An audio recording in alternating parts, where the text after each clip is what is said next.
Avengers: Infinity War and Endgame, directed by Joe and Anthony Russo, have become two of the highest-grossing films of all time, Endgame being the first. The films put an official end to Marvel's Infinity Saga, which includes all of the Avengers movies and solo films that have been made so far.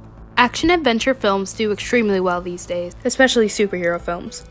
There are common superhero movie stereotypes, not only present in Marvel films but also DC, such as the billionaire whose only power is money, the younger one who's usually a teenager struggling with his powers, or the tough female who had to work twice as hard to become part of the group.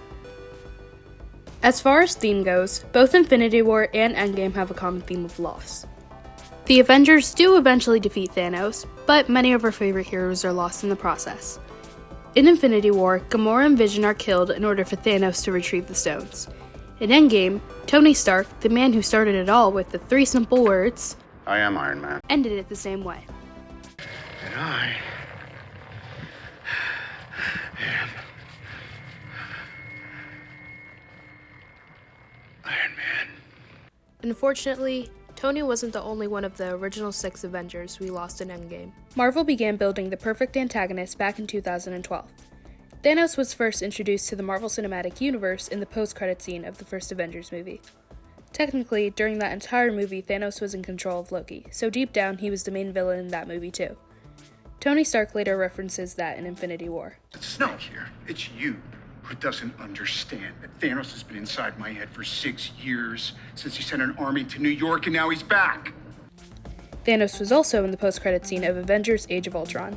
Why is he the perfect antagonist, you ask? His motive was practical. Thanos wanted to erase half of the universe so that no one died because of overpopulation due to lack of resources, which is why his entire species was wiped out. This universe is finite, its resources finite. If life is left unchecked, life will cease to exist. It needs correction. You don't know that!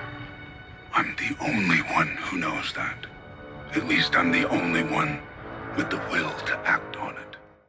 Therefore, if he stopped this from happening on other planets, in his eyes he was the hero. He believed that everything needed balance, but his plan of attaining it wasn't exactly a good one.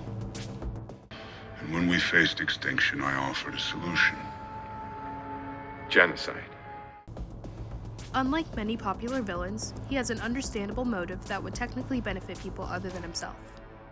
Another reason he's the perfect antagonist is because he has feelings. Him and Gamora, his adopted daughter, have a complicated relationship. He formed her into the perfect weapon, which isn't exactly the most ideal type of fatherly love most would hope to receive. Thanos sacrificed his own daughter for the Soul Stone. If he didn't love her, then it wouldn't have worked because he would not have lost anything special to him. When he threw her off the top of Vormir, he began crying. He had just lost the one thing he truly loved. Villains without emotion can't relate to viewers because without emotion their actions are meaningless. Viewers can understand and even feel bad for Thanos. Other villains have the ability to kill, sometimes even people they love, and not feel an ounce of remorse.